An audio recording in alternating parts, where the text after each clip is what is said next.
Hello, this is Tony from Fantasmic Chronicles. Me and my son are here today. We are going to show you how we make our sauces at home. We make homemade hot sauce. We really enjoy them, and the one that we really enjoy is Mango Habanero Hot Sauce. It's a very easy sauce to do. It requires 8 ingredients and takes about 2 hours of your time. Once you're done, you can jar it up. I recommend doing a can on it. And you can also keep it in the refrigerator, and it keeps for a very long time. The last batch I made has lasted a little over a year and still tastes just as good as the day I made it. This is my son Brandon. He's going to help me today, and he's going to show us how we make hot sauce at home. Say hello, Brandon. Here's a quick look at our 8 ingredients. Mango chunks. Yes, I do use frozen mangoes. For one, they're easier to work with. They're already cut up. All I have to do is throw them in the pot. Fresh mangoes a lot of times can be very expensive. A whole mango in some areas costs as much as $1.50 to $2 a piece, which means you would need 3 to 4 of them, and that's about $8. I buy these for about $1.99 to $2.50 per pack, depending on where I buy them. Honey, apple cider vinegar, garlic powder, a whole onion, habanero peppers, and real lime. I use real lime instead of fresh limes because, for one, it's a lot easier to work with. I don't have to cut up a lime, I don't have to squeeze it out, and 2, I can use it for multiple things. I use that, I put it in the fridge, and I use it for the next thing as well. The process is really simple of making a mango habanero sauce. You simply lay out your habaneros. I actually grow them and then I freeze them in the winter time, and then I use them again the next spring or late winter when I need them. Always start off with a nice fresh knife. I recommended in my last video. Make sure you have something like this. That way it keeps your knives nice and sharp. Once you do that, run it through a couple of times and just clean it off on a towel. When you do habaneros, I recommend gloves. Just because habaneros, jalapenos, not as bad, but habaneros, ghost peppers, scorpion peppers, if you handle them without gloves, it is going to burn. Always start by just taking the top off of it. Set the top off to the side, bring it down, I cut through the skin, and I will open it up. The idea is, all your heat is contained within the membrane and the seeds. I try to remove some of the seeds because it can affect the taste of your sauce if it gets overpowered. So I will leave a few seeds and a few of them, but I pretty much take out a lot of the seed, slide them off to the side, and then when you're done, you take and you just open it up, give it a few rough slices, and I'll show you the rest later as to what we do. We throw it right into the pot and we go from there. Next, we're just going to roughly cut up an onion. Doesn't have to be anything fancy because everything is going to go in a food blender after we boil it for a little bit. What the boiling does is it takes and it helps blend some flavors together, starts to bring out some of the capsaicin in the habanero, and starts to break down that mango a little bit. Also breaks down the onion, breaks down the fibers and everything. That way everything mixes up really nice.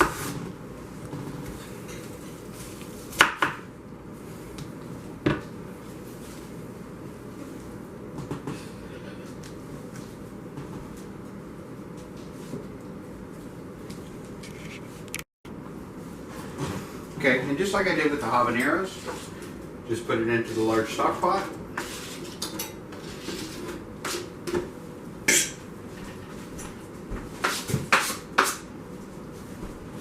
And with that, because you can also take about a tablespoon of garlic,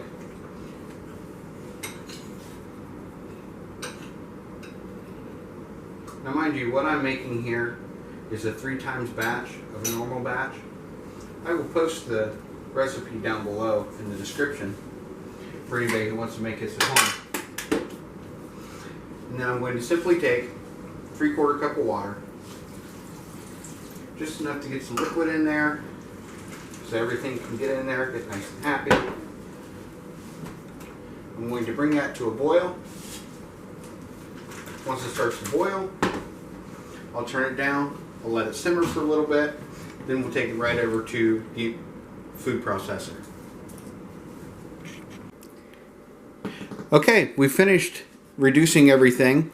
Everything softened up. I transferred it over to the food processor, and my son Brandon's going to do everything he needs to do. And then we start it on low until it liquefies, and then put it on high until it like fully liquefies, and then we transfer it to somewhere.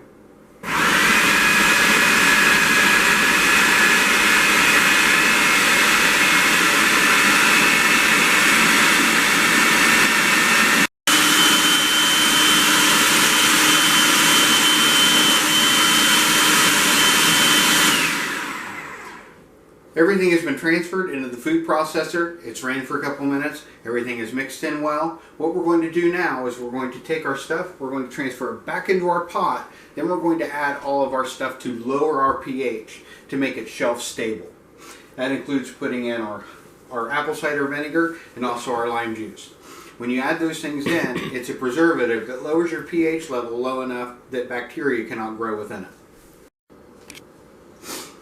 Now that we have everything liquefied and ready to go back in, I always use a strainer. I like to strain out a lot of the big chunks. It makes it easier to get it back out of the bottle if you don't have chunks in your way. You can also use just a regular blender. A lot of people prefer using a regular blender. I like the food processor because it's a little wider, a little larger, and is able to hold more stuff. I'm just going to slowly kind of work it in. This takes a little time because the sauce is thick.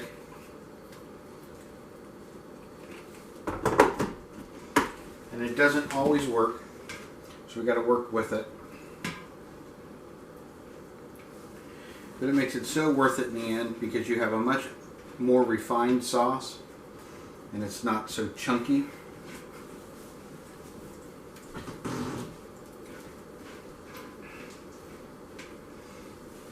And if all else fails, you can always take and move it to a regular blender a little bit at a time to really break down a lot of this pulpiness.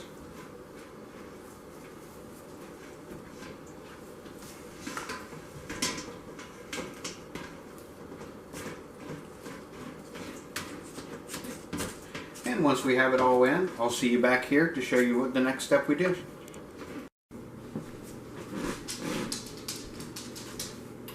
So after running through the food processor, I added a tiny bit of vinegar, and I did rerun it through the food processor because it was not breaking down the pulp as much as I'd like it to. So now what I'm left with is my pulp. I added in all my honey, all my vinegar, and my lime juice.